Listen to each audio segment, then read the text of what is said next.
وَقَالُوا كُونُوا هُودًا أَوْ نَصَارَىٰ تَهْتَدُوا، لیکن اس پس منظر میں اب ان کی خباثت کو نمایاں کیا جا رہا ہے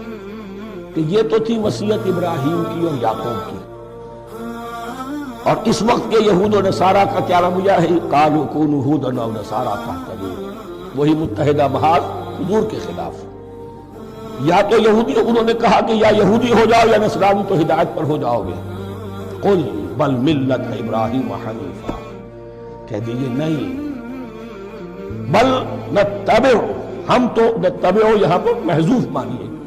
بل نتبع ملت ابراہیم حنیفا، نہیں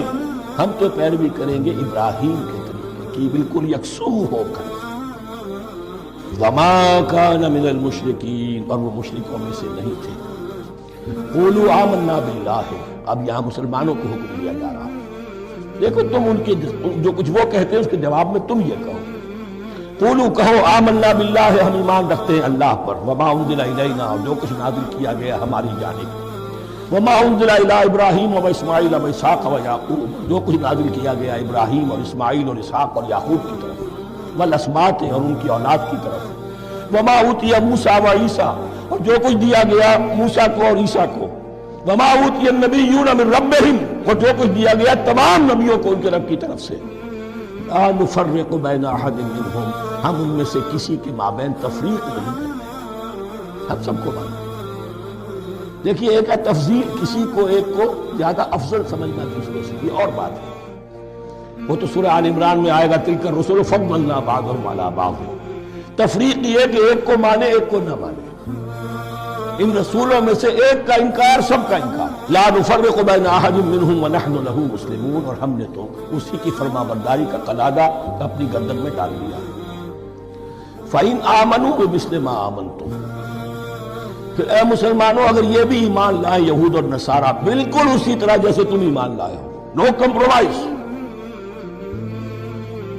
ٹھیک ٹھیک وہی دین اختیار کریں، وہی راستہ جو کہ محمد کے ذریعے سے تمہیں دیا گیا صلی اللہ علیہ وسلم۔ فَإِنْ آمَنُوا بِمِثْلِ مَا آمَنْتُمْ بِهِ فَقَدْ اهْتَدَوْا، تب وہ ہدایت پر ہوں گے۔ وَإِنْ تَوَلَّوْا، اور اگر وہ پیٹھ موڑ لیں، فَإِنَّمَا هُمْ فِي شِقَاقٍ، تو اس کے معنی یہ ہے کہ وہ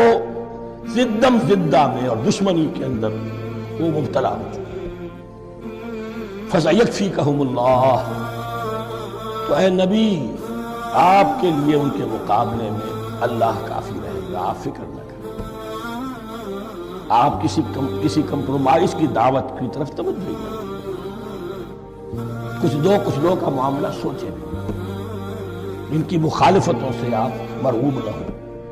ان کی دھمکیوں کا قسم نہ لیں۔ فَسَيَكْفِيكَهُمُ اللَّهُ، اللہ کافی رہے گا آپ کے لیے ان سب کے مقابلے میں۔ وَهُوَ السَّمِيعُ الْعَلِيمُ، اور یقیناً وہ سب کو سننے والا اور جاننے والا ہے۔ ایسا نہیں ہے کہ اسے معلوم نہ ہو کہ آپ اس وقت کن حالات میں ہیں، کیسی مشکلات میں ہیں، کس طرح کی نازک صورتحال، دن بدن جو ہے شکل بدل رہی ہے، لیکن آپ قائم ہیں۔ یہ ہے جگہ جہاں پر خون پڑا ہوا ہے، اس نسخے میں جو حضرت عثمان تلاوت فرما رہے تھے، اور اس وقت باغیوں نے انہیں شہید کیا ہے۔ ان کی زوجہ محترمہ نائلہ، انہوں نے بچانا چاہا ہے تو ان کی انگلیاں کٹ گئیں، اور خون جو ہے وہ فَسَيَكْفِيكَهُمُ اللَّهُ، ان الفاظ پر وہ خون پڑا، دباب بھی موجود ہے۔ وَهُوَ السَّمِيعُ الْعَلِيمُ، اور وہ سب کچھ سننے والا اور جاننے والا ہے۔ صبغۃ اللہ، کیا معنی یہاں پر بھی ایک آپ کو محذوف ماننا ہوگا، اخترنا صبغۃ اللہ، ہم نے تو اختیار کر لیا ہے اللہ کے رنگ کو۔ وَمَنْ أَحْسَنُ مِنَ اللَّهِ صِبْغَةً وَنَحْنُ لَهُ عَابِدُونَ، اور اللہ سے بہتر رنگ کس کا ہوگا، اور ہم تو بس اسی کی بندگی، اسی کی پرستش کرنے والے ہیں۔ قُلْ أَتُحَاجُّونَنَا فِي اللَّهِ وَهُوَ رَبُّنَا وَرَبُّكُمْ، اے نبی ان سے کہیے کہ کیا تم ہم سے محاجہ کر رہے ہو، حجت بازی کر رہے ہو، جھگڑ رہے ہو، دلیل بازی کر رہے ہو اللہ کے بارے میں؟ وَهُوَ رَبُّنَا وَرَبُّكُمْ، وہ تو ہمارا رب بھی ہے تمہارا رب بھی ہے، رب تو ایک ہے، رب بھی ایک، اس کا دین بھی ایک، ہاں شریعتوں میں فرق ہوا۔ قُلْ أَتُحَاجُّونَنَا فِي اللَّهِ وَهُوَ رَبُّنَا وَرَبُّكُمْ وَلَنَا أَعْمَالُنَا وَلَكُمْ أَعْمَالُكُمْ، رب تو ہمارا بھی وہ تمہارا بھی وہ، البتہ ہمارے لیے ہوں گے ہمارے عمل، تمہارے لیے ہوں گے تمہارے عمل۔ وَنَحْنُ لَهُ مُخْلِصُونَ، اور ہم تو